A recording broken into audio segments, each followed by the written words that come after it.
Good morning, everyone, and welcome to my Sunday Soulful Conversation. I'm Charlotte McGinnis, and as always, want to thank you for taking the time to join me either live here on Sunday mornings or at your convenience. Today, I'm trying something new, so let's hope it works. I think it is.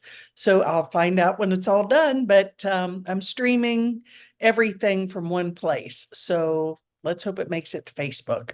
Anyway, that being said, I hope you guys are having a great week. I have been, and all is really good. Just a couple of things that, as you know, on Wednesdays, I offer at 5 p.m. a heart-to-heart soulful conversation where I have all kinds of really awesome and interesting people as my guests. And last week, well, I say this every week, but last week's guest was phenomenal, Reverend Faith Fairhope. She's got a great story. She's a terrific human being. You can always listen to my archives. They're in on YouTube. And you can go to my YouTube channel, youtube.com/Inspire UTV. Inspire YOUTV. So check it out. All the archives are there. They're all great and really interesting, neat people doing great things. And I'm really excited about this week. My guest is Reverend Ed Carrasquillo, who's not only a very dear friend of mine, but an awesome person, just a terrific person. And he has a story to tell. I mean, his life has been one with lots of stuff in it and lots of great stuff. And he's so talented and so creative. And besides that, just a wonderful human being. So you're going to enjoy Ed. He's a great guy, and a lot of you all already know him. Also coming up, first Wednesday in March at 11 a.m., Reverend Julie Considine and myself will be offering a 5-week book study on holy moments. Would love to have you join us. Everyone's welcome. It's on Zoom. All the info is on my website, charlottemcginnis.com, or Facebook pages. You can check there as well. Love to have you join us. No fee. Just come on in and join the conversation. It's a life-changing book, and would really love to have you as a part of the group. And what we also, coming up, it's hard to believe. I just thought this morning, oh my gosh, it's a week from today. Next Sunday, 2 p.m., we're having our second Namaste Center Soul Family reunion, and it's going to be in Flat Rock. Everyone is welcome to join us. If you're local, you can even fly in if you want. We've got some great things planned. We're going to have readings. Donna is going to do readings for people. Joe's going to offer some dance for us, just sort of let go and some fun dance. And we're going to have games and just interactive experiences. And of course, if you come, you can bring a snack to share with the group, and we'll have some food and fun and fellowship, and would love to have everyone join us. We're doing these monthly, and just gatherings, getting reconnected with people, making new friends, all that good stuff. Okay, so onward. Well, yesterday I had a treat that I was very excited about. I had a great time. My good friend Matt Calloway from Huntington, my hometown, was coming through this part of the woods. He lives in Virginia, and he came to pick up a new cat that he had purchased, a Mancoon, and he had asked if I wanted to have lunch, and we had him over to the house, and we had a terrific visit. It was so much fun, and it's just great to be able to sit down and reflect on your childhood and people you grew up with and how they're doing and all sorts of things. And I just had a great time and appreciate that he reached out. And hey, any of you guys coming through the area, give me a call. Love to see you too. Okay, so here we go. I'm talking today about the magic of miracle mindedness. And I really love this. And, that's what we're all really, our goal, right? Our goal is to see things through the eyes of love, which I would consider that non-duality, miracle mindedness. And how do we do that? And what is that exactly? So we're going to go into a few little ideas and thoughts, and unfortunately, I don't have the capability for the interaction. You can type in, though, on Facebook your questions and anything you'd like to say, and I'll be happy to respond after I'm done. But I can't do it live anymore with this new platform. So we'll see how it goes, but we'll figure it out all as well. So I want to start with a quote that I read that really was it was Rumi who stated this, and it says, "The appearance of things change according to the emotions, and thus we see magic and beauty in them, while the magic and beauty are really inside ourselves." So, again, we don't see the world as it is, we see the world as we are. We see things change according to our emotions, right? The ups and downs. When we see things more beautifully, it's because we're emotionally more connected to source, to love, to non-duality, non-judgment. When we're seeing chaos and strife and struggle and war, well, that too is a reflection of our emotional state, our mental state. And so what we're seeking here is to see more magic and beauty. We've all heard the statement, as within, so without, right? So we don't see the world as it is, we see it as we are. Until we understand that we are here to take responsibility for sight, as the Course of Miracles says, that everything, not just some things, all things are a projection of my consciousness. So it's really a great feedback mechanism, oh gosh, my projection ain't so holy there, or oh, I did good there, this feels good and connected and loving and forgiving and kind. And so, it's just feedback. It's not anything to judge ourselves for or feel guilty about. It's actually completely the opposite. It's just recognizing, oh, I can do better there.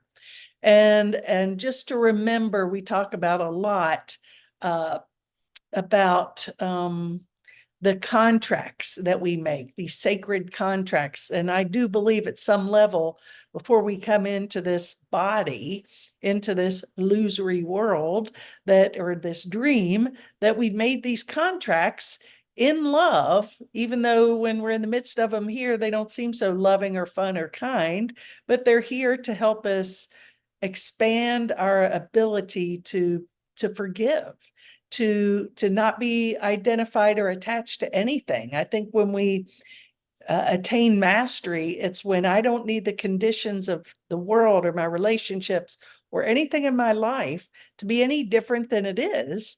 And I can be in the midst of pure chaos or pure bliss and just be at peace, right? So that's the mastery. That is the fifth dimensional living. That's the new earth.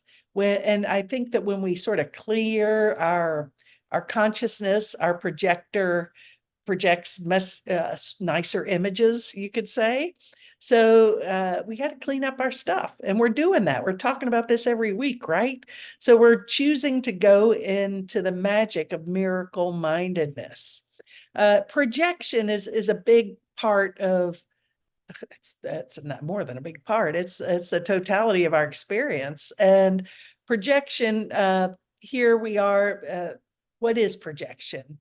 Well, it's the psychological phenomenon of projecting one's own thoughts, feelings, or expectations onto others or reality.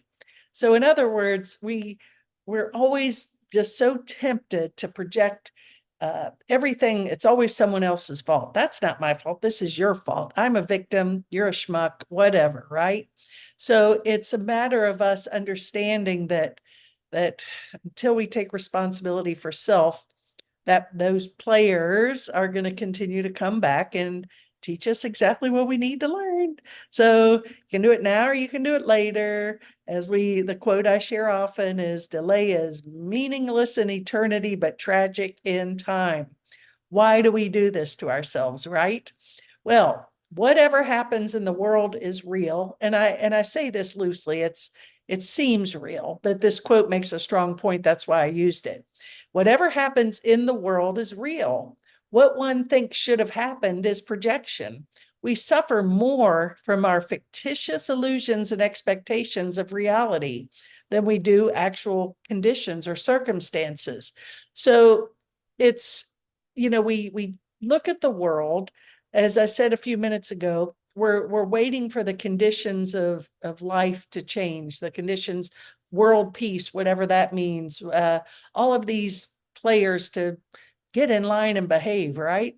Well, they're playing their role to teach us exactly that. So what we're here to do is let go of our fictitious illusions and expectations of reality. It's not, it's an inside job. The miracle mindedness is an inside job, as within, so without. We talk about the book study that I did with Peg a couple of years ago during COVID, actually, and it was the Four Agreements, Don Miguel Ruiz. And it's a fabulous book. If you don't have it, read it. You can read it in about an hour. It's one of those bedside books that, gives you just, oh, yeah, that is, yep, I needed that, right? Well, he says, don't take anything personally. Nothing others do is because of you. What others say and do is a projection of their own reality, their dream. When you're immune to the opinions and actions of others, you won't be the victim of needless suffering. And I think that's so true. If we learn not to take things personal and understand that it's only mine if I take it. So, they might be playing a role for me, right? Not to me, but for me. But then again, eventually, I'll give you an example. There are circumstances in the lives of myself and others that I find peace and joy and comfort in, and others don't, so who's right? Well, it's not about being right or wrong. You prefer to be right or happy, right? Well, I prefer to be happy. And so once we realize that if I'm allowing the opinions of others to influence how I feel about a situation or about myself, if I can just let that go, life becomes much more peaceful. Another way of saying this is, what other people think of me is none of my business. So true. It's a waste of energy because people are outwardly, basically, we're all guilty of this, projecting our innermost insecurities. So it's like, and a lot of times, when people are projecting something onto you, it's usually because it's because of their insecurities. So don't take it. Don't take it. It has nothing to do with you unless you allow it to be that. So Ken Wapnick, great man, one of the primary players in bringing this beautiful Course of Miracles into being. Gosh, years ago, like 1972, isn't that hard to believe? And anyway, terrific fella. I had the pleasure and honor of studying with him for quite a while up in New York many years ago. And here's something he says that's interesting and relatable to what we're talking of today. And by the way, just to give a little plug for Ken, he's no longer on the earth plane. He's as alive as ever, but just his body had done its work and he moved on, right? Well, there are many, many, many YouTube videos that you can watch of his teachings and interpretations of the Course, which are very pure and solid. So if you're interested, you can just go on YouTube, have a field day. Ken Wapnick, Wapnick, Wapnick. He's terrific. You can also go to the Foundation for Inner Peace, which is the foundation for A Course in Miracles as well. Those are terrific resources for understanding the Course even more, the history, what it means. There's classes offered. So I'm giving a little plug here, right? And that's just something before I go on. I think it's real important to support each other on this journey. I find it interesting. A lot of people I'm drawn to aren't that interested in supporting others. And then some really are. And I'm one of those that really are, because, I know that by lifting you up, I'm lifting myself up. And what we give to others is a gift to ourselves. So there you go. So Ken, thank you. And all the players there, they're wonderful. Ken goes on to say, remember, there is no objective world, and perception in A Course in Miracles is always interpretation. We perceive the world either through the eyes of guilt or the miracle. And if we see evil outside, it's only because we made it real inside. In truth, there can be no evil in the world because there is no world, only projected ego thoughts that give rise to an ego world. These errant thoughts call for correction, which undoes them, while judgment and attack merely solidify our belief in reality. So you want to wake up from this world? It's choosing the eyes that we choose to see the world from. The miracle mindedness. Everything is interpretation, right? As I said earlier, what may seem as holy to me may seem evil to you, you know? So it's really up to us. It's a single person's journey through all these experiences. And again, they're here for feedback, not to put more guilt on ourselves. But he goes on to say, I'm going to repeat a couple of these phrases. We perceive the world either through the eyes of guilt or the miracle. So the miracle mindedness or the guilt. And we see evil outside only because we made it real inside. So if we were a spotless mirror, you know, it's one of the quotes I love from A Course in Miracles. Those who see themselves as holy, make no demands. So once I sort of rise above the battleground, I've cleaned up my stuff, then I see through the eyes of love. And I see the divinity and perfection in everybody and everything.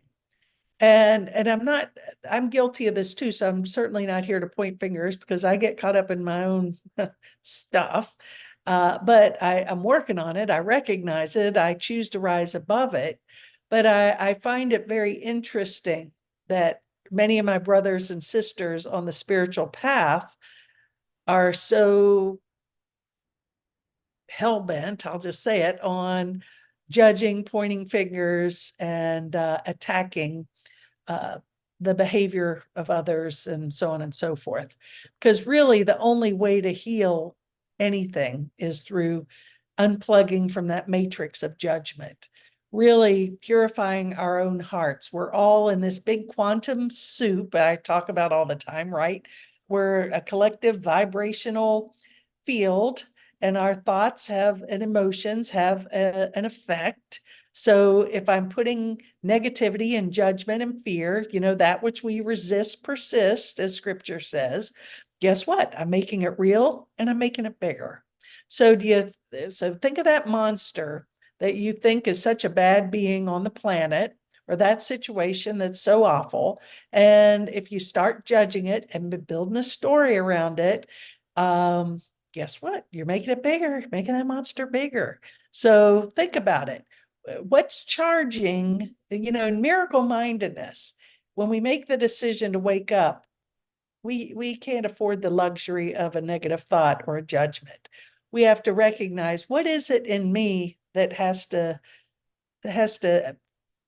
feel so righteous about my thoughts about this or that. So those who see themselves as whole make no demands. Who's pushing your buttons? Who's charging you? Guarantee if you go inside, there's a part of you that has called that in for healing. It's a good thing, not a bad thing. It's a recognition. So we just need to be aware when we're projecting our ego into the world. And when we do, it's a call for love, a call for correction. And then guess what? They disappear. So, it's a practice. I think we're here, Classroom Earth. We're growing spiritually moment by moment. Every thought we think, every emotion we have, every thought creates an emotion because we identify with everything in some way, shape, or form, right? So we have to be mindful of everything we say and do, and so on and so forth. Well, my old buddy, Paramahansa Yogananda, behind me here on the wall in the orange, he says, How easy it is to pack the day with foolishness. How difficult it is to fill it with worthwhile activities and thoughts. Yet God is not so much interested in what we're doing as where the mind is. Everyone has a different difficulty, but God doesn't listen to our excuses. He wants our minds to be engrossed with Him in spite of any troublesome circumstances. So I love this because, it's always going back to the causal space, and that is the mind. And the Course of Miracles is about healing the mind. And Yogananda, as he says, it's not so God's not interested so much in what we're doing, but where our mind is. What is the energy behind this action, this thought, this feeling, what have you? So we need to our minds to be engrossed with God. That is miracle mindedness, right? In spite of any troublesome circumstances. So give it all to God. Give it all to Source. The greatest resource of healing and transformation and peace is nothing more than a decision to plug into that. But we tend to give way more power to an energy and thought to that which is painful and a struggle. The Course of Miracles talks about heaven and hell. And I talk about this as well, because I've learned it mostly from the Course. And the Course says heaven is not a place nor a condition. It's merely a perfect awareness of perfect oneness and the knowledge that there's nothing else, nothing outside of this oneness and nothing else within. So it's an awareness. It's an awareness of perfect oneness.